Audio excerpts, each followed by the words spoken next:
Bom, então vamos lá. Esse é o exercício 3. Eu quero dar uma recapitulada com vocês. Esse já é o terceiro exercício, mas eu quero relembrar qual que é a ideia e a estratégia desse tipo de exercício. Relembrando algumas coisas que nós já estudamos, que nós já comentamos.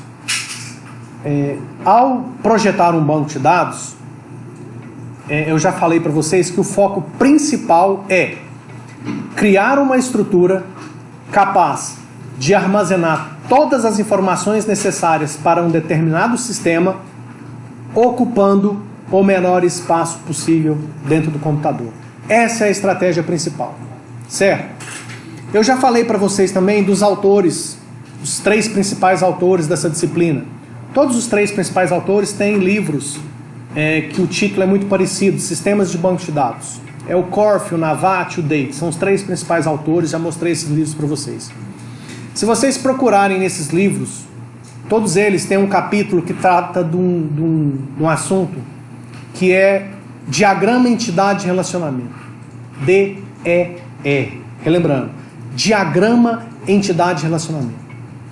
Sempre quando eu tentei explicar esse tipo de coisa, usando as estratégias desses autores, os conceitos, da forma que esses autores abordam no livro, os alunos tinham muita dificuldade. Dentro desses conceitos, nós também tínhamos vários outros conceitos que envolvem, por exemplo, primeira forma normal, segunda forma normal, terceira forma normal, que também eram conceitos relativamente complexos, que os alunos também tinham muita dificuldade de entender. E todos esses conceitos, eles buscavam a mesma coisa que a gente está buscando com esses exercícios que eu estou passando para vocês, que é criar uma estrutura, e a gente está até então usando para isso a estrutura de tabelas. A gente usa umas planilhas, cria tabelinha nessas planilhas e joga os dados que nos foram passados nos exercícios dentro dessas tabelinhas. E aí a mágica que a gente tenta fazer é pensar em tabelinhas que consigam organizar esses dados da forma mais eficiente possível. É o que a gente tem tentado fazer. E aí, nesse tipo de exercício, inconscientemente, nós estamos aplicando todos aqueles conceitos que estão nesses capítulos lá que eu falei para vocês desses livros de uma forma diferente. Então é isso que eu estou tentando fazer, de uma forma diferente do que está no livro, atingir o mesmo objetivo, mas com uma estratégia diferente que eu até então tenho considerado que é mais fácil de se entender. Certo? Então fizemos o primeiro exercício dessa forma, fizemos o segundo e vamos partir para a correção do terceiro agora. No exercício 4, a gente já vai avançar um pouquinho na estratégia. Porque até o terceiro exercício eu estou te dando os dados mastigados. Por exemplo, no exercício 3, eu estou falando para você aqui, ó, a empresa aérea BRA, Transportes Aéreo Limitada, situada no endereço Avenida tal, número tal, nono andar, com telefone tal, teve sua aeronave modelo 737-500 com capacidade para 210 passageiros, usada na viagem que saiu em 11/6/2005 às 13h38 e chegou em 2005, 12/6 às 2h38 com o piloto tal, o Lino do sexo, a Kátia do sexo feminino. A Kátia nasceu em 19/8/47. A cidade de origem da viagem foi Olinda, com população de tal, e a cidade de destino foi Uberaba, com população de tantos habitantes. Então percebam que até no exercício 3 eu já estou te dando mastigado quais são os dados que a empresa precisa armazenar. Lembrando que nós estamos trabalhando com uma amostra muito pequena de um cenário onde certamente a quantidade de informação e o tipo de informação é muito, muito, muito maior do que está exposto aqui. Certo? Bom, e aí, até esse exercício 3 aqui, a estratégia é simples. Você só se preocupa em pegar esses dados do jeito que estão aqui e tentar reorganizar eles para ocupar o menor espaço possível. E eu disse para vocês já que a principal estratégia para ocupar a menor quantidade de espaço possível é evitar informação repetida. A partir do momento que eu tenho uma informação que eu não preciso ficar repetindo ela, certamente é uma estratégia que pode me gerar economia de espaço dentro do computador. Professor, Oi. mas tem informação sobre a quantidade de habitantes por cidades. Tem alguma influência nesse banco de dados, se for não precisar de usar essa quantidade de habitantes por Ele está cidade? perguntando se pode ignorar essa informação para estar criando. Não, você não pode ignorar a informação. A gente tem que partir do pressuposto seguinte: se está especificado aqui, é porque essa informação é relevante de alguma forma para o contexto do sistema. Tá? Por exemplo, você está citando a questão da qual a população da cidade de origem e destino das viagens. Qual seria, eu vou aqui imaginar por que essa informação seria relevante nesse tipo de sistema.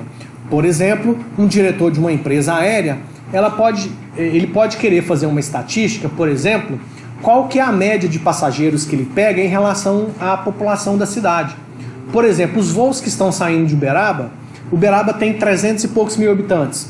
Em média, quantos habitantes eu pego em Uberaba? Ele pode usar isso como estratégia para saber se Uberaba é uma cidade interessante para ele operar com a empresa dele, com as aeronaves. Então, assim, essa informação que eu estou te passando, ela não está no exercício. Mas esse tipo de informação a gente começa a ter que se preocupar a partir do exercício 4. Eu já vou até adiantar para vocês aqui o exercício 4. Eu ainda não coloquei lá no site para que vocês tenham acesso. Mas olha como o exercício 4 muda de figura. Eu não te passo mais os dados. Eu te passo uma pequena e breve descrição de um eventual contexto ou de uma eventual empresa. Então olha só o que eu estou te falando no exercício 4. O gerente de uma imobiliária precisa controlar todos os imóveis disponíveis ou não para locação. Ele precisa saber quantos imóveis estão ocupados ou disponíveis em cada bairro da cidade, qual o valor arrecadado em locações a cada mês e quais inquilinos estão com aluguel atrasado e por quantos meses. Percebe? Aqui o problema começa a complicar. E aqui a gente começa a ter um problema muito mais próximo da realidade que você vai enfrentar num projeto de banco de dados. Porque num projeto de banco de dados, o cara te chama... o projeto de banco de dados é só um dos vários projetos que você tem que construir, que você tem que elaborar no projeto de um sistema, de um software. O projeto de banco de dados é só um dos que você tem que criar. E isso está tudo lá dentro da engenharia de software. Ok? Bom, mas tanto na engenharia de software como no projeto de banco de dados, você vai ter que chegar para o cara lá da imobiliária que não entende paçoca nenhuma de tecnologia, de computação, de banco de dados, de programação e nada. E você tem que conversar com o cara para você entender o que ele precisa. Porque é você que vai fazer o software que controla a imobiliária do cara. Então você tem que chegar e conversar com o cara e você também não entende nada de imobiliário. Então vocês vão ter que sentar de frente um para o outro e você tem que começar a conversar com esse cara para que você vai ter que chegar ao ponto de entender de imobiliária mais do cara que é o dono da imobiliária. Porque não pode passar nada desapercebido no software que você vai criar.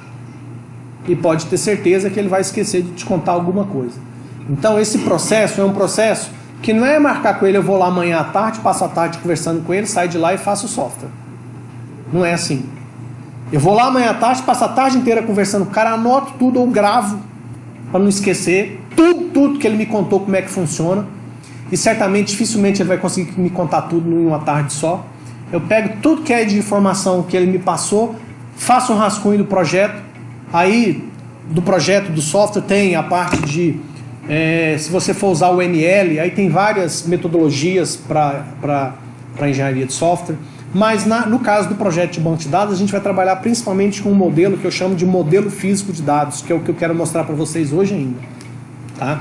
E esse modelo físico de dados, ele é como se fosse, por exemplo, você vai construir um prédio.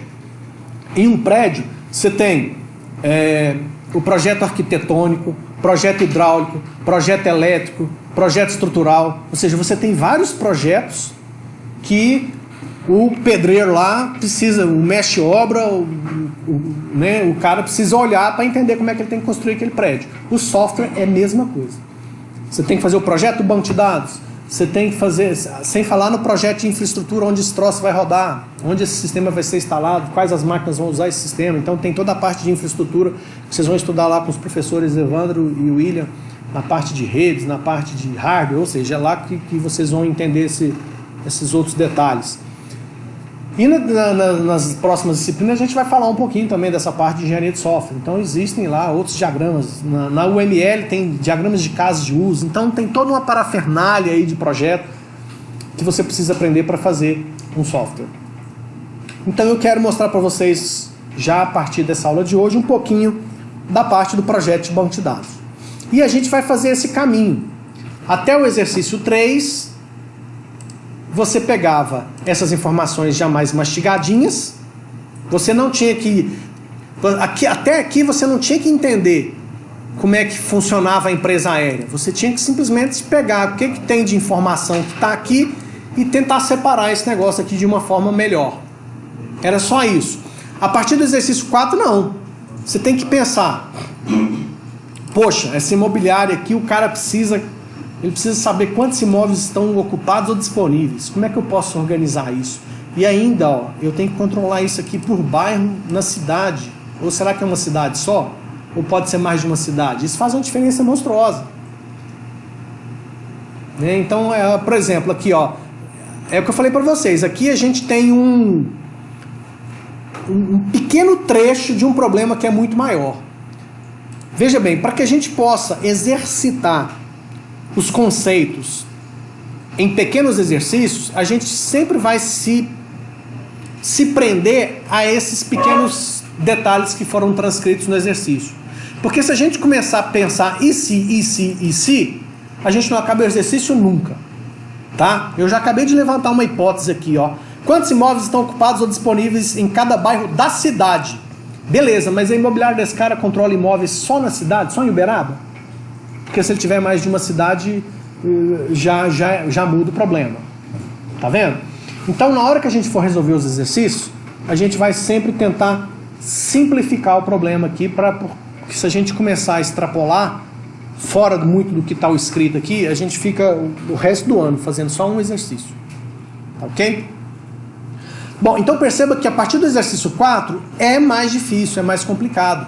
E aqui, a partir do exercício, até o exercício 3, o que eu estou avaliando quando você resolve o exercício? Eu estou simplesmente avaliando se você soube reorganizar esses dados da forma mais eficiente em tabelas. E aí, às vezes, quantas tabelas você fez? Será que precisa desse tanto mesmo? Pode ser mais, pode ser menos? O que é melhor? Mais ou menos tabelas? Então é só isso que eu estou avaliando. A partir do exercício 4, eu tenho que avaliar se o que você está propondo atende a tudo que está especificado aqui e se atende, se está da melhor forma possível. Então, os exercícios começam a ficar mais complexos. Ok? Bom, o exercício 4 é problema aí para depois do carnaval. Eu vou disponibilizar ele para vocês depois, para que vocês possam, quem não for pular carnaval, né? Bará.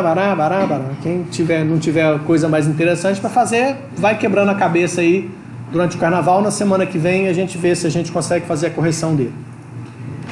Quem for se divertir no carnaval aí, tenta dar uma aliviada na quarta para não ficar com muita dor de cabeça, para tentar, né, trabalhar esse exercício aí depois do carnaval. Bom, vamos concentrar aqui então na solução do exercício 3. E aí, após a solução do exercício 3, eu já quero mostrar para vocês um software para fazer o tal do modelo físico de dados. Tá?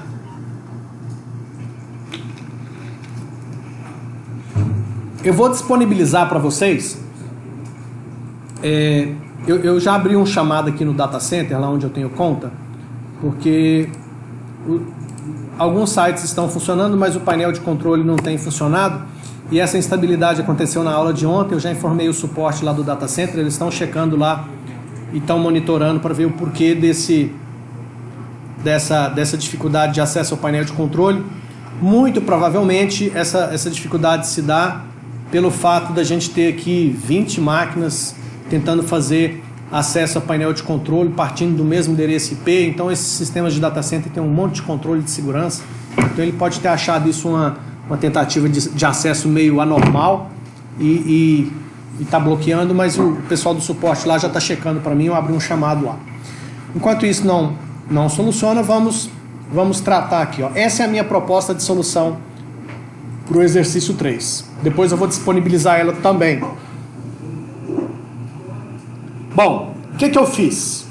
Primeiro, vamos pegar aqui o exercício 3, a primeira ocorrência, e vamos ver se todas as informações estão colocadas aqui. Então aqui, ó, a empresa BRA Transportes Aéreos, Avenida Ipiranga 318, tá aqui essa informação. Eu peguei todas as empresas aéreas, coloquei em uma tabela com as suas informações. Por quê? Toda vez que eu precisar fazer referência à empresa BRA Transportes Aéreos Limitada, com esse mesmo endereço, com esse mesmo telefone, eu não preciso repetir todos esses dados. Eu simplesmente falo que é a empresa. Aqui eu estou usando um ID, gente, mas esse ID é um código, tá? Toda vez que eu precisar, toda vez que eu falar que é a empresa 1, essa é a empresa de ID 1. Certo? Então aqui eu coloquei todas as empresas. Ó. Fiz a mesma coisa com as aeronaves. Olha só o que eu fiz. Modelo de aeronave é muito parecido com modelo de carro. Aqui, ó, coincidentemente, não repetiu nenhum modelo. Aqui eu tenho o modelo de aeronave 737-500, RJ-145, A380, 747-500, 747-800, 727-600. Aqui eu inventei um pouco. Alguns existem mesmo, outros eu inventei, tá? Mas por quê? Porque uma empresa aérea pode ter 20 aeronaves do mesmo modelo. Então, se uma empresa tem 20 aeronaves 737-500, eu simplesmente vou falar que é um modelo 1. Tá? Então, aqui eu tenho uma certa economia também. Lembrando que essa economia é uma economia em escala. A partir do momento que aquela informação mais se repete, mais eu economizo. Ok? Bom, e aí como é que eu sei qual empresa é de qual aeronave? Qual aeronave é de qual empresa, né? Então eu criei a tabela aqui, ó, de aeronaves. Então, por quê? Olha só o que eu fiz aqui, ó. E aí, isso que eu fiz aqui já é usando um pouquinho que eu conheço desse assunto. Por exemplo, eu sei que as empresas aéreas, elas podem pegar uma mesma aeronave de um mesmo modelo, de um mesmo tamanho, e a quantidade de assentos pode ser diferente. As empresas aéreas, elas têm a capacidade de colocar mais ou menos assentos, cadeiras dentro de uma aeronave, de acordo com a estratégia de operação dela. Então o que eu faço?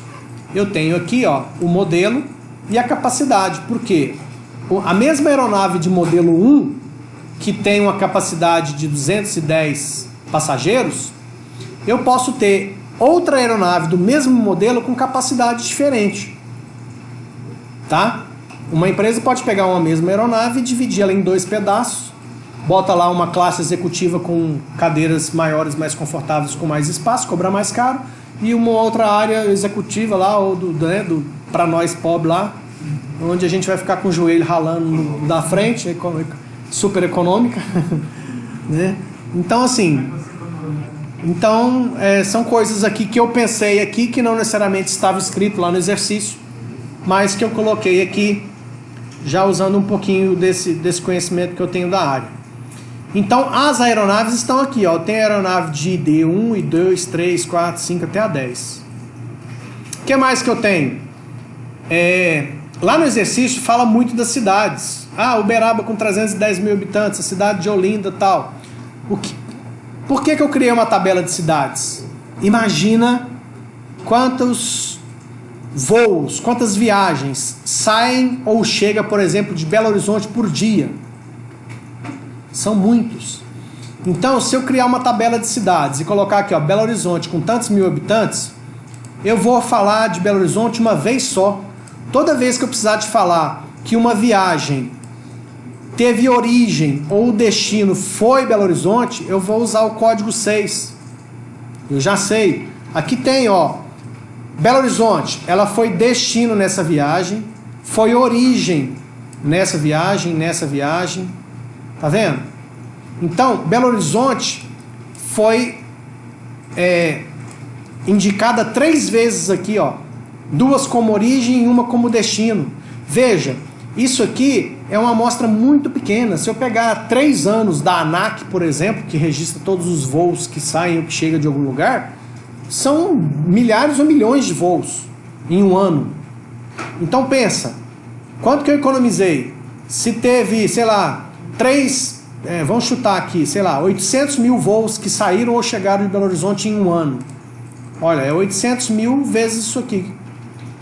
E em vez de colocar isso aqui 800 mil vezes repetido, eu coloquei só o código 6 800 mil vezes.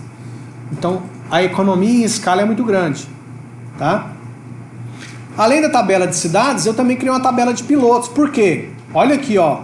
Kátia Lino B. Murilli Rocha, do sexo feminino, que nasceu em 19/8/47. Certamente, essa mulher aqui que é piloto, ela vai fazer várias, centenas ou milhares de viagens num ano. Então, toda vez que for ela que estiver pilotando, eu só vou pegar o código do piloto aqui, que é o código 1. Então, se eu pegar aqui, ó, lá nas viagens, o que eu tenho na viagem? Na viagem eu tenho a data e a hora que saiu, data e a hora que chegou, qual foi a aeronave utilizada, qual foi o piloto que tocou essa aeronave, qual a cidade de origem e a cidade de destino. Certo? Então, com essas aqui, no caso, foram 6 tabelas. Com essas 6 tabelas, eu dei Ctrl+C, Ctrl+V em todas as informações que estavam descritas aqui no exercício. Certo? E, certamente, a quantidade de informações, a quantidade de bytes que tem aqui é muito menor do que estava lá. Então, essa aqui é uma proposta bastante interessante para a solução daquele exercício. Tudo bem? Bom, alguma dúvida sobre essa proposta aqui, gente? Tranquilo? Depois eu vou disponibilizar ela e aí você pega ela, compara com o que você fez. Você não colocou a cidade natal dos pilotos. Cidade na onde? A cidade natal dos pilotos. Onde eles nasceram. Não, tem isso lá no exercício? Não. Eu posso ter passado batido aqui, deixa eu ver se tem. Tem aqui, ó. Nascido em tal cidade de origem, foi Olinda com população. A cidade de origem onde está saindo. Foi cidade de origem piloto, caramba. Foi por isso que eu tô vindo com o treino no padrão.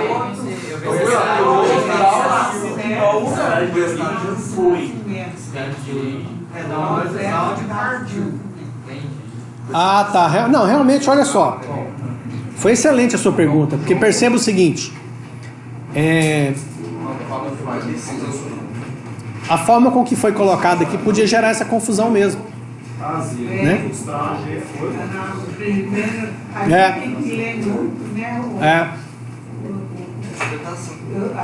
Da primeira vez eu pensei nisso, depois que eu...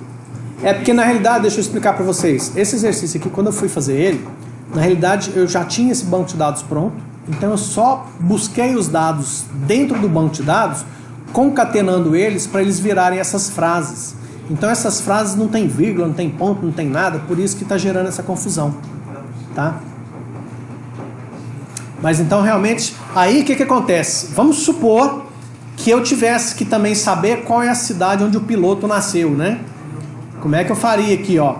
Na tabela de pilotos, eu colocaria aqui uma outra coluna que seria a cidade de nascimento. E bastaria colocar só o código da cidade aqui.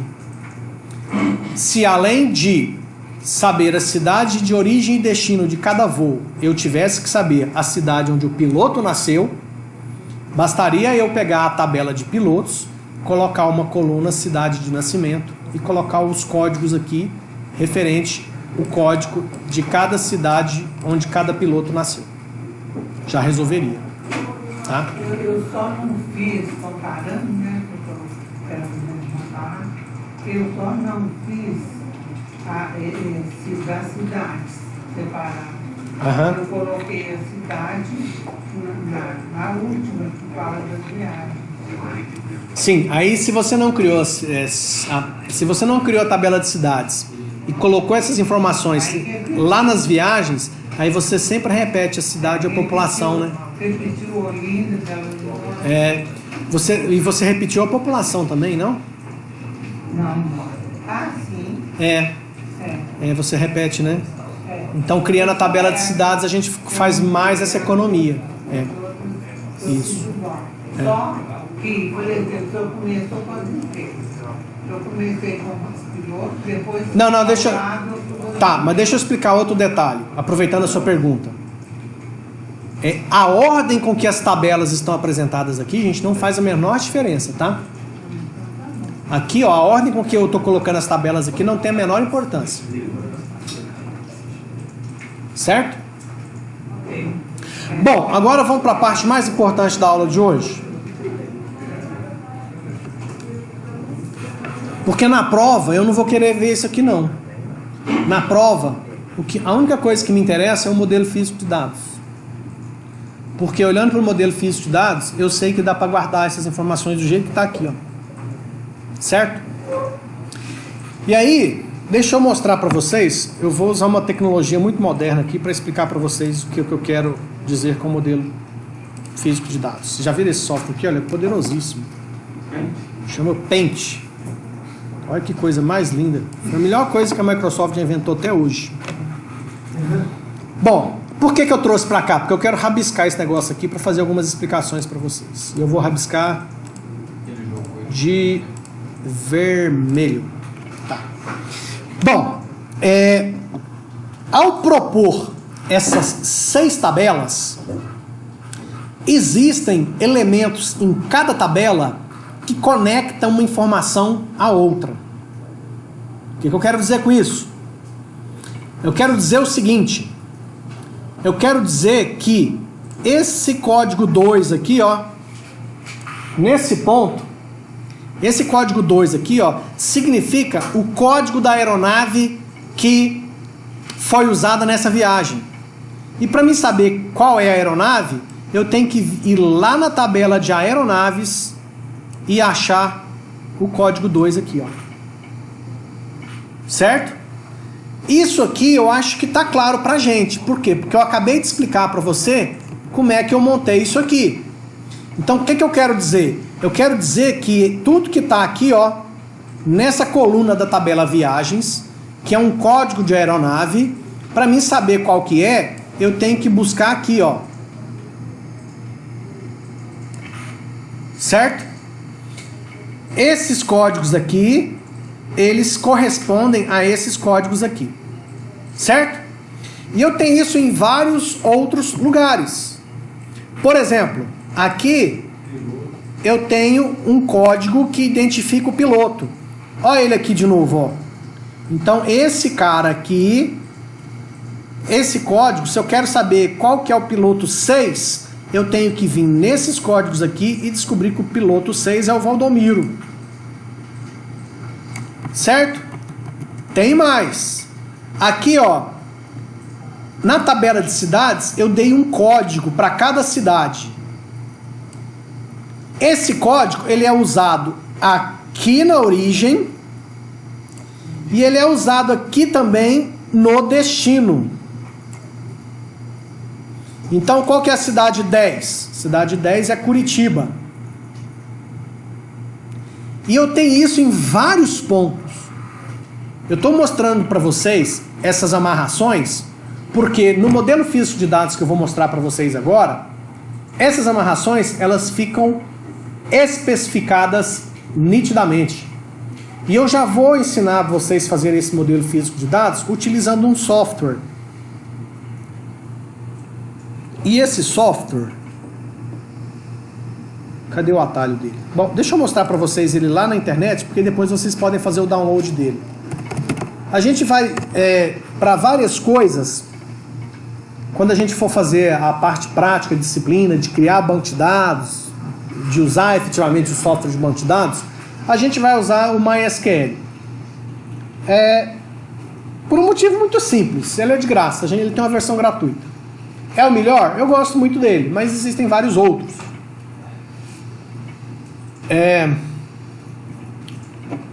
Só para ilustrar,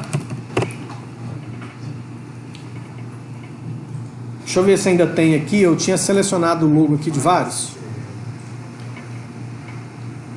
Aqui tem alguns, ó. Eu coloquei aqui o link de alguns softwares de banco de dados. Alguns estão até com o link quebrado aqui, possivelmente mudou o site, tá? Então tem esse SQLite aqui, ó. Tem um que já vem nativo no Android, eu acho que é esse aqui.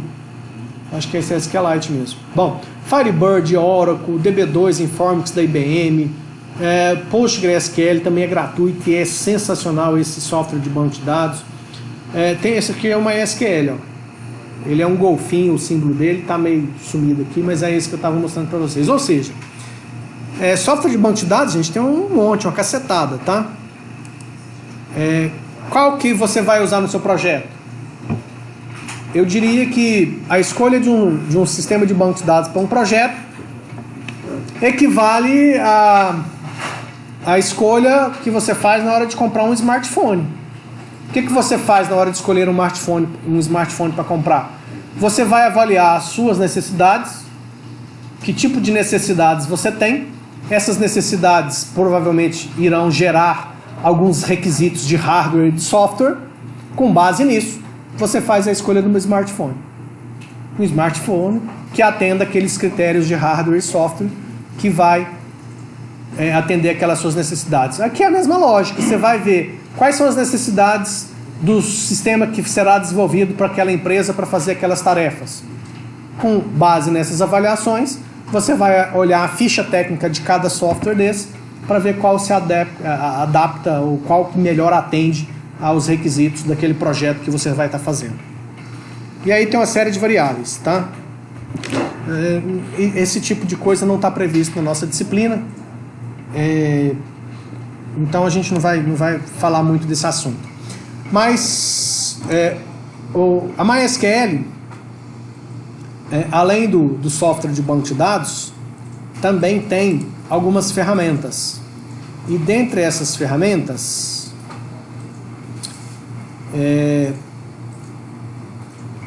eu vou entrar aqui, ó, nesse link, que é onde tem os códigos que são gratuitos, que a gente pode baixar. E aí tem várias ferramentas, ó. Tem um servidor, tem aqui um para cluster, router, shell. Esse aqui é o cara, ó, MySQL Workbench. Esse software, eu vou clicar na opção de download. O legal é que, como eu estou fazendo a gravação dessa demonstração, na hora que você for fazer o download, você pode, pelo vídeo, assistir onde é que está o link para fazer o download do software, né? Então, beleza. Aí você vai ver aí quais são as versões. Aqui no caso está na versão 8.0.15 para Windows. Tem a versão para você fazer a instalação. E tem uma coisa que eu gosto muito, que tem as versões que é só um arquivo zip que você descompacta e pronto, segue dama. Eu vou baixar esse cara aqui.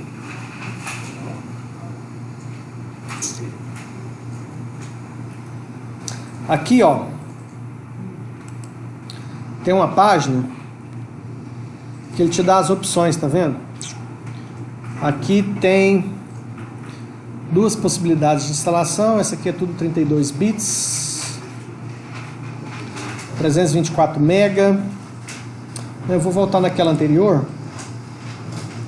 Eu vou pegar essa de 64 bits aqui, ó. Vou fazer o download aqui. Download.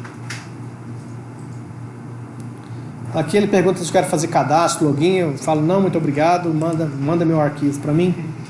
Pronto, começou a baixar aqui, tá? Só que eu não vou... Eu acho que eu já tenho ele instalado aqui. Eu só não sei se ele está instalado, ou se ele está só um zip aqui. MySQL, está instalado, ó. Eu já tenho ele instalado, então eu não vou me preocupar com instalar ele, tá? O processo é simples também. Instalação não tem segredo não. Aquele famoso next, next, next, next, finish. E se tiver alguma opção de configuração, você manda instalar completo. Tudo. Bom, por que a gente vai aprender a fazer o nosso modelo físico de dados, né, o projeto desse banco de dados usando esse software?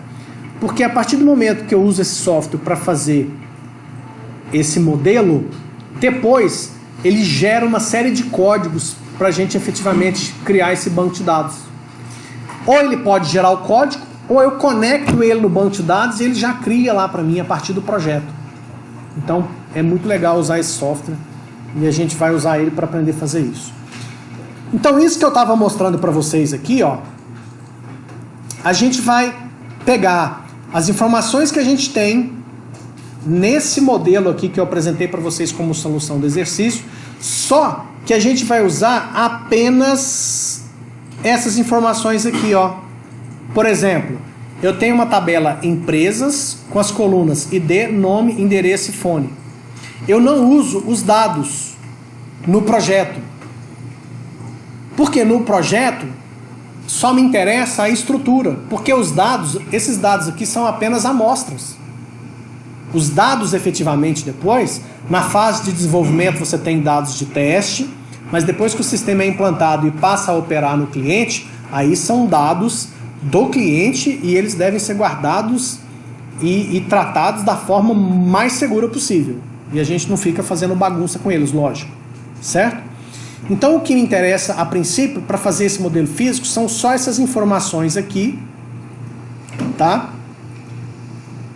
Sem os dados. Mas, além dessas informações que eu tenho aqui, eu preciso de outras informações. E essas outras informações, eu vou mostrar para vocês como obter. MySQL, manual, PDF, pode ser. Português, quem tem dificuldade com o inglês, pode pegar o português PTBR.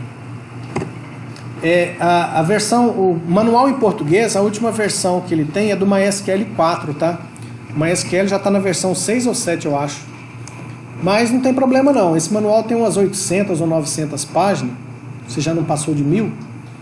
Da versão 4 deve ser um pouco menor, mas tudo que a gente precisa tem na versão 4 mesmo. Então quem quiser estudar pela versão 4, ótimo, tem tudo, 860 páginas, tem tudo que a gente precisa aqui. Quem tiver facilidade com o inglês pode pegar a versão mais nova do manual, tá? Que já deve ter passado de 1000 páginas, que vai ter tudo lá também. Veja bem, esse manual ele vai ajudar a gente no seguinte detalhe. Eu preciso especificar no projeto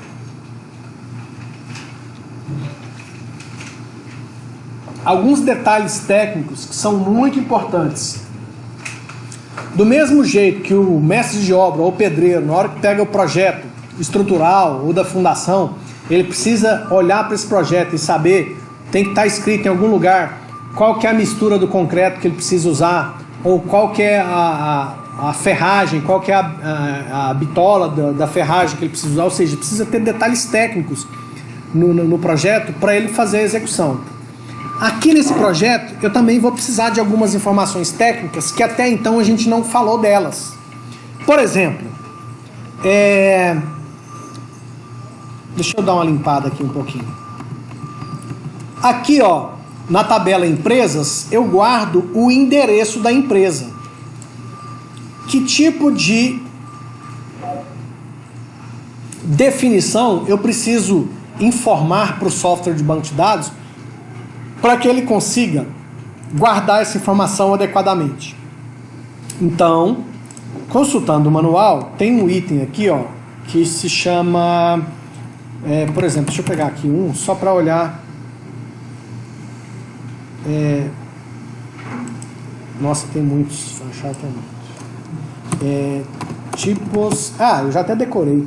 Agora que eu lembrei. É o 6.2. São coisas que a gente vai estudar muito nessa disciplina, tá? Banco de dados 1 nesse semestre, banco de dados 2 no semestre que vem. Essa parte do manual aqui vocês vão aprender bem. O item 6.2, o 6.3, o 6.4 também. Mas basicamente o 6.3, 6.3.1, 6.3.1, 6.3.2, 6.3.3, 6.3.4, isso aqui a gente vai estudar muito no semestre que vem. A gente vai ficar mais restrito esse semestre no item 6.2. Então no item 6.2 ele fala para mim tipos de campos. O que são campos? Aqui no MySQL, no manual do MySQL ele chama de campos. Em alguns livros você pode achar isso com outros nomes, tá? Tem até os autores falam tuplas, etc, tá? Mas aqui ele chama de campos, então vamos chamar de campos. O que são os tipos de campos? São isso aqui, ó. Endereço é um campo, fone é um campo, nome é um campo. Tudo isso aqui são os campos. As colunas das tabelas são chamados de campos.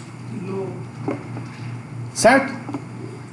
E você percebe nitidamente que cada coluna tem tipo de informação diferente. Então, ao especificar, quando eu for criar aqui no Workbench, eu preciso... Cadê o manual? Aqui, gente. Nossa, tá minha cara. Então eu preciso saber qual é o tipo de campo mais adequado para cada coluna da minha tabela. Mas para saber qual é o mais adequado, eu preciso conhecer quais os tipos de campos o MySQL me oferece. Isso se o MySQL foi o software de banco de dados escolhido para o meu projeto. Mas, felizmente, a diferença entre os softwares de banco de dados é muito pequena no quesito tipos de campos. Então, se eu pegar uma aqui de exemplo, aqui no MySQL tem o int, que corresponde ao integer, que são sinônimos, é a mesma coisa, tá? Aqui, ó, este é um sinônimo para int. Então, int e integer é a mesma coisa. Integer tem em todo software de banco de dados. Tá? Bom, no MySQL, se eu falo que eu quero em um campo ou uma coluna da tabela, a informação será do tipo integer, eu estou falando que lá eu poderei armazenar um número inteiro. E esse número inteiro, ele poderá, se ele tiver sinal de positivo e negativo, ele poderá ir de -2, eu nem sei o que dá isso aqui, deixa eu fazer aqui. 2 trilhões 147 milhões 483 mil 648 a 2 trilhões 147 483 647 de negativo a positivo. Percebem? Então, se você pega a coluna de uma tabela e fala para o software de banco de dados, ou software de banco de dados, MySQL, essa coluna, deixa eu pegar um exemplo qualquer aqui. Essa coluna população vai ser integer. Se você tiver uma cidade com população que passa da capacidade do integer, vai dar bug no sistema. O cara vai digitar lá, estou cadastrando uma cidade aqui, Pequim, capital da China. Vamos supor que daqui a 20 anos, porque não vai demorar muito, eles vão estar com 70 trilhões de população lá. O que vai acontecer? Se você falou que é integer, crash, vai dar erro. O cara digita lá 70 trilhões, mas só cabe 42, então, erro. Certo? Bug no seu sistema. Beleza? E bug é prejuízo para todo mundo.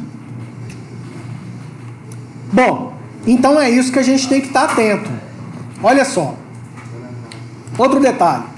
Se eu vou usar o integer, mas por exemplo, existe população negativa de uma cidade?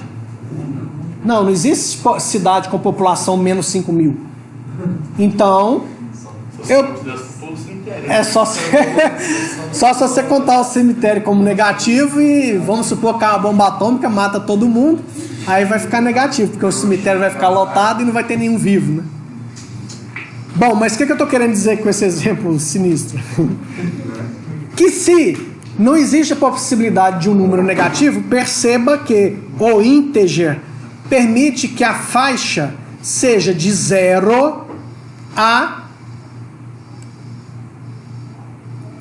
4.294.967.295.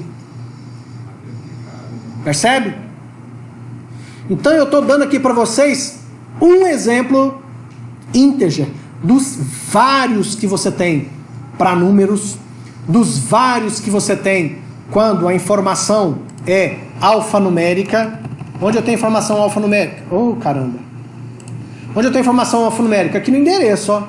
Nessa proposta de endereço, que é uma proposta também que a gente poderia contestar, porque, veja bem, é que talvez a possibilidade de eu ter muitas empresas aéreas na mesma avenida, aliás, não é muito pequena, não. É muito comum das empresas aéreas terem unidades em avenidas próximas a aeroportos. Então, olha só, eu ainda posso tornar essa proposta aqui mais eficiente ainda do que ela já é. Eu poderia criar uma tabela de logradouro ou ruas. É porque a gente não chama só de rua, porque pode ser rua, avenida, travessa, praça. Então, logradouros é o nome genérico para esse troço. Logradouro pode ser rua tal, avenida tal, travessa tal, praça, aquele monte de possibilidades, nome que você tem. E aí, eu teria, por exemplo, a Avenida Ipiranga cadastrada uma única vez na tabela de logradouros. E aí, se eu tenho 5.000 empresas cadastradas e a ocorrência de empresas nas mesmas avenidas, porque pode até acontecer, pode ser que se você começar a visitar as cidades onde tem aeroporto, é muito comum as empresas, por uma questão de logística, ter unidade próxima ao aeroporto. E aí é muito comum ter uma empresa do lado da outra. Então ele ainda economizaria mais ainda, percebe? Mas não vamos entrar nesse mérito aqui agora. Então, considerando que o endereço aqui, eu coloco letras, números, vírgulas, caracteres dos mais diversos, eu chamo isso aqui de alfanumérico. Se é alfanumérico, qual é um tipo que me atende? Aí eu tenho aqui, ó. Então, voltando aqui. Nos tipos de campos, ele já está falando aqui, ó. Tem outros numéricos, tá? Chega a exceder esse número limite? Como assim? Igual, por exemplo, lógico, nós não tem um limite, mas tem como fazer uma planilha que chega a exceder esses trilhão tudo, chega a passar deles? Depende do tipo de informação que você vai armazenar. Trilhão pode parecer muito para a população, mas para outra coisa pode parecer pequeno. Tanto é que se você olhar aqui, ó, depois do integer tem o tal do big int.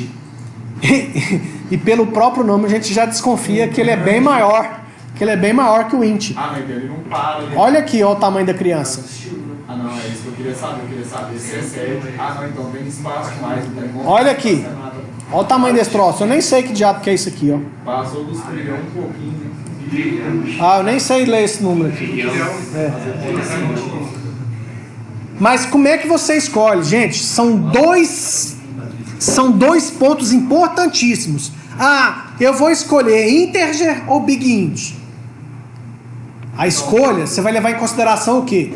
Você tem que escolher... Porque veja bem, quando você desenvolve um sistema, você tem que considerar que esse software vai entrar em operação, vai começar a ter um monte de usuário usando, e as informações, esse banco de dados vai crescer, e você tem que ter uma expectativa desse software funcionar pelo menos por uns 5 ou 10 anos. Tudo bem que ele vai ter versões novas, mas mexer em banco de dados é muito ruim. Toda vez que você mexe em banco de dados, você tem que ficar consertando um monte de código que acessa aquele banco de dados. Então, o ideal é você fazer um projeto de banco de dados já vislumbrando aí que você não vai ter que mexer... eu vou ter que trocar de integer para big int. Pelo menos daqui uns 5 ou 10 anos. Vou dar um exemplo clássico para vocês, que eu acho que a maioria de vocês vão se lembrar. Lembra daquele, não sei se é chinês, aquele cara que fez aquela música, que ficava imitando? Esse tal de Psy. Foi o primeiro vídeo a alcançar 1 bilhão no YouTube. Lembra disso? Lembra que o Google teve que mexer no YouTube? Porque eles não... porque não tinha chegado a ter aquele tanto de... Porque quando eles fizeram lá o YouTube, eles não tinham imaginado que um vídeo fosse ter 1 bilhão. E aí foi essa situação, eles tiveram que mexer lá no sistema, no banco de dados, onde que guardava essas informações de acesso. Geralmente esses caras igual da Google, uma plataforma, um site formado, eles têm um ponto específico, né, quando tem que mudar a configuração total do site, né? Eles têm como mudar só no ponto que precisa mesmo de mexer. Na realidade é o seguinte, se essa informação estava armazenada em banco de dados e estourou a capacidade, é uma situação similar a essa que eu estou mostrando para vocês.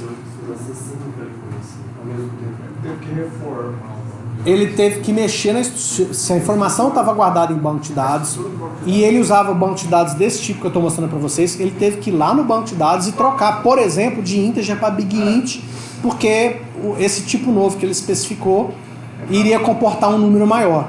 Consequentemente, ele teve que mexer também, provavelmente ele deve ter que mexer no código também do site do YouTube para se adaptar. Se você fizer a mudança de um para o outro, aí você tem que seguir as alterações do local. Aí o que acontece? Quando você mexe nesse tipo de informação na estrutura do banco de dados, depende de qual linguagem de programação e que tipo de código você escreveu.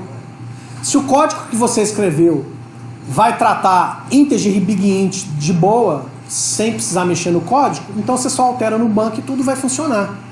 Se a linguagem de programação e o código que você criou não vai identificar isso automaticamente, você tem que mexer no código e compilar de novo, coisas desse tipo. Por isso que evita as repetições. Aí não, é por isso que você tem atualizações de software. Por isso que seu Android de vez em quando fala lá, atualizei o YouTube, atualizei os aplicativos. Por quê? Chega a mexer porque alguém do lado de lá teve que fazer uma mudança do lado. Exatamente. Eles mudam o dia inteiro. Isso não é bom. Você conecta no Wi-Fi junto com o mesmo. Sim, não, mas tudo bem, muda o dia inteiro porque você tem um monte de aplicativo. Né? Vamos considerar. Isso está dentro da engenharia de software, eu vou comentar rapidamente sobre isso. Existe toda uma política de versionamento de software, porque na concepção de um software tem a fase de projeto, tem o pessoal da engenharia que desenvolve, tem a equipe de teste que faz baterias de testes e simulações para ver se tem alguma falha no sistema. Depois disso sai uma versão nova. Aí essa versão nova vai ser disponibilizada para que o cliente possa fazer a atualização do seu software. Tá? Então tem todo um trâmite para isso. E normalmente uma empresa que fica soltando versão todo dia, sei lá, é um negócio meio estranho. Dá para ver que eles já vai soltando, vão mexendo na própria. Ter que soltar uma versão assim meio em cima da hora só se for uma falha muito grave, um bug muito grave no software que precisa soltar uma versão para amanhã cedo para corrigir um problema grave. Exato, porque o ideal é que você tenha planejamento para o lançamento de releases, que eles falam, né? Ou seja, nós estamos na versão 3.2, quando a gente for sair a 3.3, nessa 3.3 nós vai ter as melhorias tais, as correções tais. Né? Então normalmente tem todo um planejamento para isso. Certo? Bom, mas voltando aqui, como é que eu vou escolher integer e big int? Porque tem um detalhe aqui que é muito importante. Deixa eu ver se eu já acho essa informação aqui para mostrar para vocês. Aqui não tá, mas presta atenção aqui num detalhe, quer ver? Tem outros tipos, tá vendo? Float. Com float eu consigo trabalhar com casas decimais. Eu quero trabalhar com um número que tenha tantos dígitos, tantos antes da casa decimal, tantos depois das casas decimais.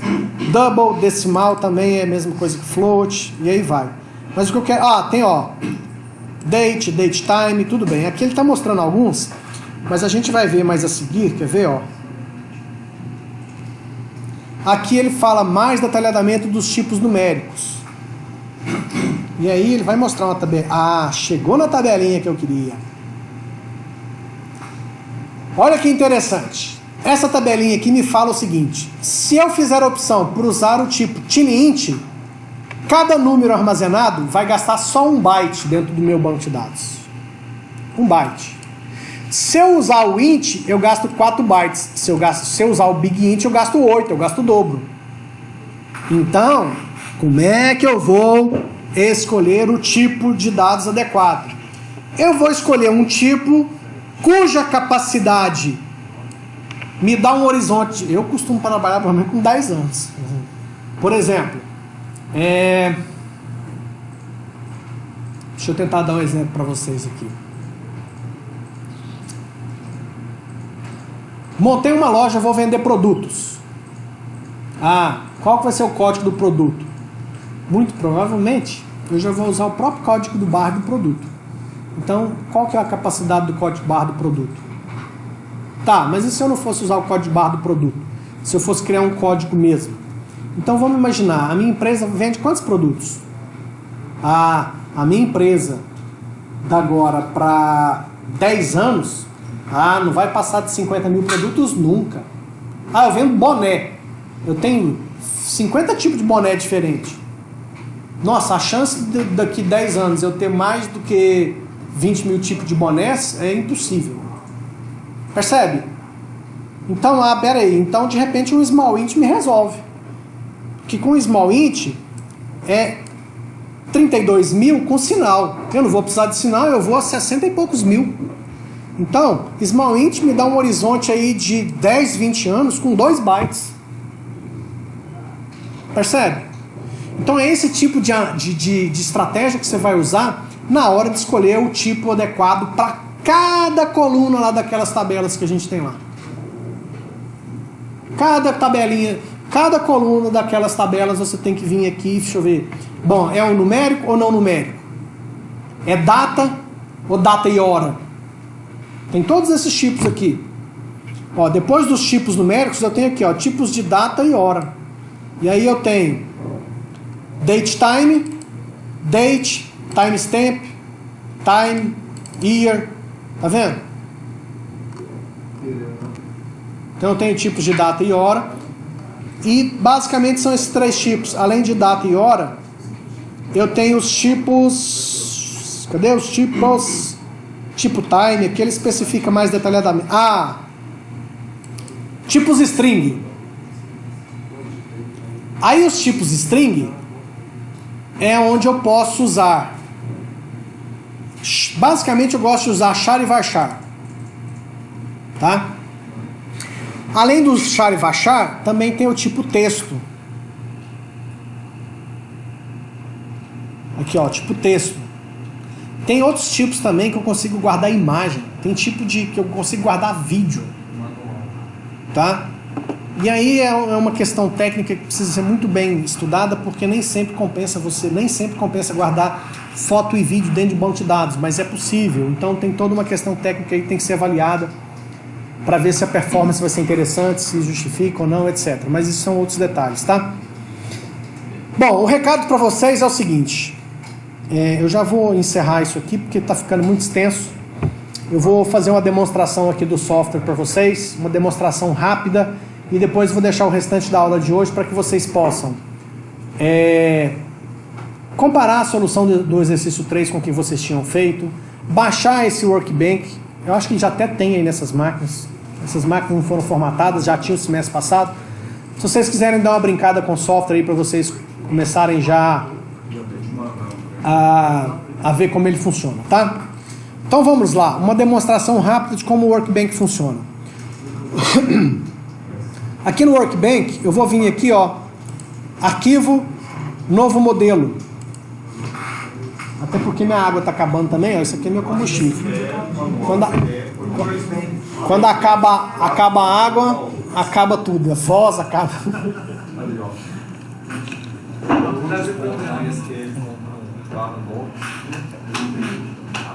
Gente, deixa para depois, deixa só eu falar agora, senão eu tenho que falar mais alto, minha garganta cansa mais rápido. Beleza, novo arquivo. Aqui, adicionar um diagrama. Aí ele vai abrir uma área gráfica. Essa área esquerda aqui eu fecho, porque eu normalmente não uso ela. E aqui, eu vou fazer um desenho. Por isso que se chama modelo, diagrama. E aqui do lado eu tenho uma barra de ferramentas, que é a principal que eu vou usar. O principal elemento que nós vamos usar é esse aqui, nova tabela. Então eu clico e dou um clique aqui. Ele já cria uma tabela. Tá vendo? Essa tabela aqui, corresponde a essas tabelas aqui, Cada uma dessas que eu fiz aqui é uma tabela que eu vou colocar lá. Certo? Então eu vou começar aqui com a mais simples, que é a tabela de cidades. Tá? Então eu vou vir aqui, dar 2 cliques, ele abre para mim. Abre-te Sésamo. Um duplo clique. Aí, abriu. Demorou, mas abriu. Ele abre essa parte aqui, ó, que é o local onde eu especifico as informações da tabela, que no caso aqui que eu vou fazer é a tabela de cidades. Então eu vou dar um nome. Não é Table 1. A tabela vai se chamar cidades. E aqui, ó, eu vou colocar o nome das colunas e fazer algumas especificações. Quais são as colunas que eu tenho? Coluna ID. Então, vou criar aqui uma coluna. Essa coluna vai se chamar... Ah, já até pôs automático, é porque o meu já fica configurado. Tem jeito de mexer nessas configurações aqui, tá? Então, como eu uso muito ID, em vez de ficar colocando código, e aí é gosto, né? Eu gosto de ID, então eu deixo ID. Mas no caso, se você estiver fazendo coisa para você, você faz do seu gosto. Se você estiver fazendo numa empresa, você faz do gosto da empresa, afinal de contas você quer continuar com o emprego na empresa, né? Quando você está fazendo coisas para você na sua casa, no seu computador, faz do jeito que você gosta, do jeito que você quiser. Quando você está lá numa empresa recebendo um salário e quer agradar a empresa para se mostrar um bom funcionário, você segue todas as normas e padrões que aquela empresa usa, porque você quer ser considerado um bom profissional, né? E quer manter o seu emprego. Então eu gosto de ID, já deixa aqui o ID. Ele já põe para mim automático. Esse data type aqui, ó, é o tipo que eu acabei de mostrar para você lá no manual. Certo? Então vamos considerar o seguinte. Nós estamos falando de cidades. Quantas cidades será que poderia ter aqui nesse meu banco de dados? Se a gente estiver falando de Brasil, são 5.000 e poucas, né? O Brasil tem 5.000 e poucas. Será que a gente vai... Veja bem, olha que coisa interessante. Um assunto puxa o outro. Eu estou querendo encerrar aqui, mas é difícil encerrar, que tem muita coisa para falar. Olha só. Esse exercício aqui que a gente está falando de empresa aérea, de viagem que sai de uma cidade para outra. Isso aqui é um troço, assim... certamente tem viagem que sai de São Paulo para todo lugar no mundo. Certo? Então, teoricamente, para definir isso aqui, eu já tinha que ter assim, feito 200 reuniões com quem é o dono desse sistema, para o cara me falar. Eu falar para o cara, e aí, bicho? Você vai controlar os voos que saem e vão para quais cidades? É do Brasil? É da América Latina? É do planeta inteiro? Ou você vai começar a controlar até de Marte, da Lua? Vai começar a ter cidade? Como é que é esse negócio? Porque isso interfere em tudo. Interfere até no tipo. Esse ID aqui vai ser o quê? Então, mas aí qual que eu vou pôr o quê? Eu vou pôr um integer? Vou pôr um small int? Um big int? Ah, vou pôr um maior logo de uma vez. Não, gente. Lembra para você que a estratégia é guardar todas as informações necessárias, ocupando o menor espaço possível? E eu acabei de mostrar para vocês que do int para o big int dobra de 4 para 8 bytes. Entendeu? Então, escolher um tamanho muito grande, que essa pisciroca desse sistema vai funcionar 10 anos sem estourar essa capacidade, mas gastando a menor quantidade de bytes possível. Então essa é a brincadeira que a gente vai fazer aqui. Então vamos considerar o planeta inteiro? Pode ter cidade do mundo inteiro aqui armazenada. Então cadê aquela tabelinha? Aqui. Se eu colocar small int, vai dar 64.000. Será que cabe esses dados do mundo inteiro? Se só no Brasil tem 5.000, não vai dar, hein? Ó, o Brasil é um país grande, 5.000. Eu vou considerar, são 200 e poucos países. Gente, o certo seria fazer uma pesquisinha e descobrir quantas cidades tem no planeta, tá? Mas eu não vou ficar... São 200 e poucos países, vou arredondar para 6.000. Já fiz bobagem aqui. 200 vezes 6.000. 1.200.000. 1.200.000. esse cara aqui resolve, ó, médio int.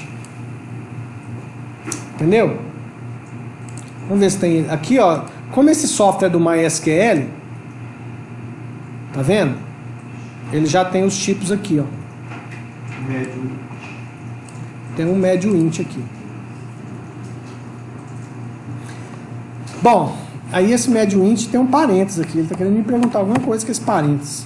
Eu nunca usei esse médio int, nem sei o que tem que pôr nesse parênteses. Mas deixa eu falar das outras coisas aqui, ó, que são importantes.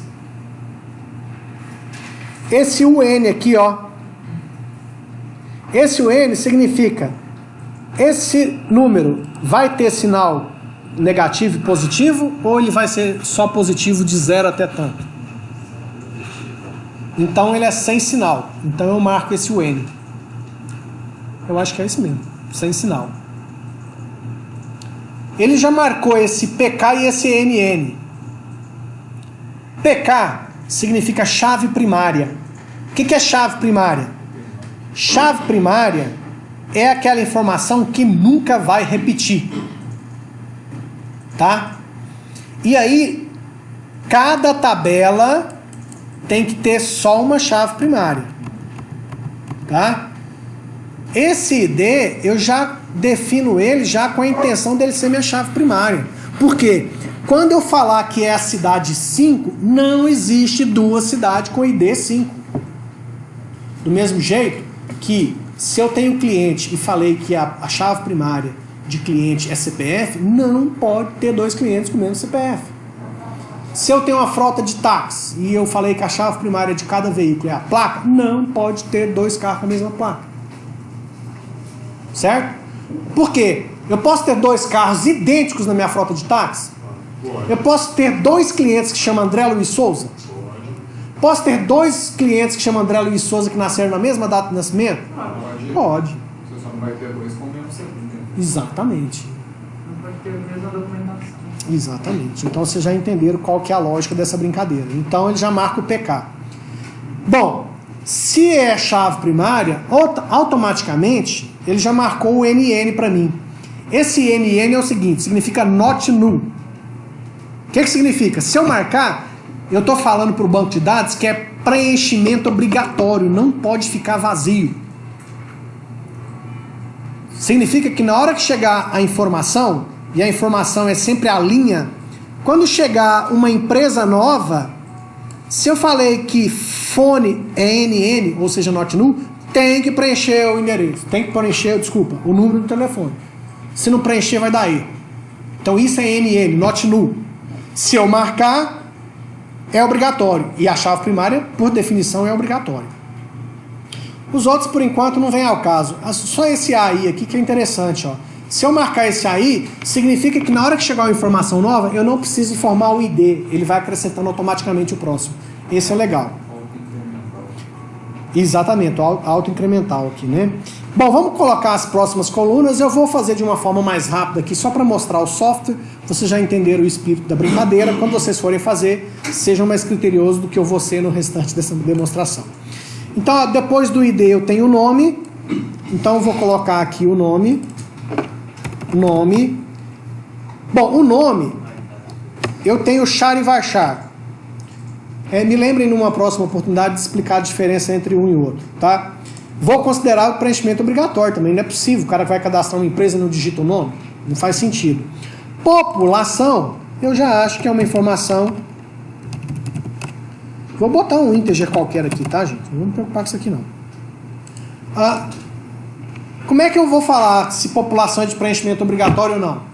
Eu tenho que perguntar pro dono do sistema, gente. O cara que me contratou para fazer o sistema para ele. Falou assim, não, eu preciso saber a população de todas as cidades, sim, porque na hora que eu vou fazer as estatísticas da empresa aqui para ver a operação das empresas aéreas, eu preciso dessa informação. Beleza, então não pode cadastrar. Aí fala assim, não, isso aí é uma informação importante, mas não é obrigatório, não. Pode deixar cadastrar a empresa sem a população, a cidade sem população e depois, se for o caso, beleza. Certo? Então é nesse aspecto que a gente vai definindo. E eu vou fazer outras demonstrações em outras aulas nas próximas semanas e a gente vai aprendendo mais detalhes desse software. Mas eu vou fazer aqui o mais importante para vocês, é o seguinte, já tem aqui, ó, cidades, ID, nome e população. Eu vou fazer mais uma aqui, ó, Caramba, hein? Deixa eu pensar numa outra aqui. Não tem muita escapatória para mim. Eu vou ter que fazer viagens. Tudo bem, não tem problema não. Eu vou ter que fazer viagens para mostrar para vocês como é que eu pego cidade e amarro aqui, ó. Tá? Então eu vou fazer viagens, sem problema. Bom, viagens. Então vamos criar uma nova tabela. Como é que eu faço? Volto aqui, clico aqui, ele cria de novo a tabela. Dou 2 cliques, ele abre aqui. Tabela viagens. Cliquei no PK, ele já me dá o ID lá, ó. Ele já botou um int aqui, não vou entrar nesse mérito, isso aí vocês depois vão olhar com calma, tá? Beleza, mas a viagens tem o quê? Tem saída, tem chegada, então eu vou pôr aqui, ó. Saída vai ser date time, porque tem data e hora, é obrigatório. Pergunta importante, essa aqui nem preciso perguntar pro dono da empresa. Chegada, date time também. A chegada, tá. Deixa eu ver se eu consigo melhorar a visualização aqui. A chegada vai ser not null ou null? Aqui, eu marco ou não marco?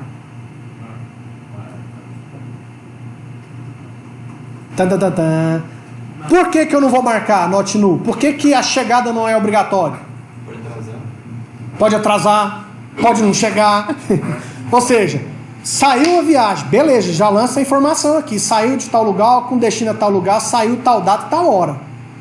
Na hora que ele bater no solo, eu registro a chegada. Então percebe? A informação vai ser inserida, mas a chegada vai ficar vazio. Quando ele bater no solo, chegou, aí eu venho cá e altero registrando a chegada. Entenderam? Isso aqui, lógico que eu estou falando que teoricamente seria assim, porque se o dono da empresa falar que é diferente, não, você só registra depois que aterriza, aí eu lanço a viagem, porque se cair, atrasar... Percebe? Isso são processos. Tá? Então isso aí, enquanto eu não conheço exatamente como são os processos da empresa, essas definições aqui dependem disso. Tá certo? Então vou deixar em branco por esse motivo que eu inventei para vocês aqui. Eu tenho a aeronave, piloto, origem e destino. Então eu vou colocar tudo aqui e depois vamos lá. Aliás, aeronave, piloto, origem e destino são colunas que contêm informações relativas à chave primária ou ID de outras tabelas. Então, para isso, eu tenho uma outra forma de fazer. Vou mostrar para vocês aqui. A tabela viagens está incompleta, correto? Por que está incompleta? Porque eu tenho esses outros caras aqui, ó. Principalmente esse aqui, ó. Esse cara é o que mostra para mim no projeto quem está ligado com quem. Eu clico aqui. Exatamente. Aí, olha só, eu vou clicar primeiro na cidade e depois na viagens. Fiz errado, é o contrário. Desfiz, clico aqui. Eu clico primeiro na tabela que vai receber a informação da outra. Então eu clico em viagens e quando eu clico em cidades, na segunda vez, olha o que acontece, que legal. Param! Ele fez a ligação e já criou para mim uma coluna. Tá vendo, ó? A única... Você não conectar internet, porque depois os estranhados. Exatamente. Então, olha só, o que eu só faço? Aí é mania, tá, gente? Cada um com a sua mania. Eu dou 2 cliques aqui em viagens, eu não gosto desse nome, eu venho cá e troco só para cidade. Esse é o que eu gosto, tá? Olha que legal que fica. Então, essa ligação que eu estou visualizando aqui, ó, ele me mostra que a coluna cidade da tabela viagens corresponde ao ID da tabela cidades. E o mais legal de tudo, ele já coloca a cidade na tabela viagens com o mesmo tipo, medium int, que é do ID. Se é a mesma informação aqui, em cidade de viagens, é a mesma informação que está no ID lá de cidades, obviamente tem que ser o mesmo tipo. E até se você não coloca, na hora de criar no banco de dados, o software reclama. Dá erro e não deixa criar. Porque essa informação, todas essas informações que eu estou colocando no projeto, serão usadas lá na criação prática do banco de dados. Da mesma forma que o mestre de obra pega no projeto estrutural qual que é a mistura do concreto, qual que é a ferragem que tem que usar para fazer na prática, o software aqui no projeto, na hora de criar o banco de dados, ele leva todas essas especificações. Estão entendendo? E já tem 20 minutos que eu falei que eu ia encerrar. Não, eu vou encerrar. Se eu só mostrar isso aqui, eu vou fazer a outra também, tá? Então na viagem tem... Ah, desculpa, eu mudei para cidade, mas na realidade o nome que eu quero aqui não é cidade, o nome que eu quero é origem. Por quê? Porque eu vou repetir esse negócio aqui, ó. Vou clicar aqui de novo. E ele vai criar uma segunda relação. E nessa segunda relação, eu vou escrever destino. Esse é um caso onde uma tabela tem duas colunas que fazem referência à mesma PK ou mesmo ID da outra. Que é esse caso nosso aqui, ó. Aqui em viagens eu tenho origem, que está ligado ao ID, e eu tenho destino, que também está ligado ao ID. Certo? Então são essas duas ligações aqui, ó. Certo? Então o que eu teria que continuar fazendo aqui? Nas próximas aulas a gente vai voltar a usar esse software. Eu tenho que voltar... criar as tabelas de empresas, criar a tabela de aeronaves. Na hora de criar a tabela de aeronaves, a coluna modelo, vou criar desse mesmo jeito que eu acabei de mostrar. Tem que criar, veja bem, tem que criar a tabela pilotos. Depois que eu criar a tabela de pilotos, eu venho cá e faço a ligação para ela criar a coluna piloto para mim. Depois que eu criar a tabela aeronaves, eu venho aqui na tabela de viagens, faço aquela ligação para criar a coluna de aeronave, igual eu estou mostrando agora. Isso. E aí você vai ter no final esse modelo com todos. Outra coisa, gente, a última sugestão aqui, ó, vai fazendo e vai salvando. Eu não tinha salvado ainda, vai salvando. Por quê? Esse software, esse Workbench tem uns bugzinhos e ele não é igual aos outros que vai salvando para você não. E se você fez 20 tabelas aqui, você viu que dá um trabalhinho e dá um crash aqui, meu amigo, você perde tudo. Então já fez a primeira tabelinha, já salva, dá um nome e aí depois você vai salvando. Tudo bem? Chega, já falei demais, a garganta está doendo. Alguma pergunta? Beleza, então o restante da aula de hoje é para que vocês possam rever as correções do exercício, brincar um pouquinho com esse software, e eu já vou tentar disponibilizar para vocês o próximo exercício lá no site, já passo o link no grupo do WhatsApp, ok?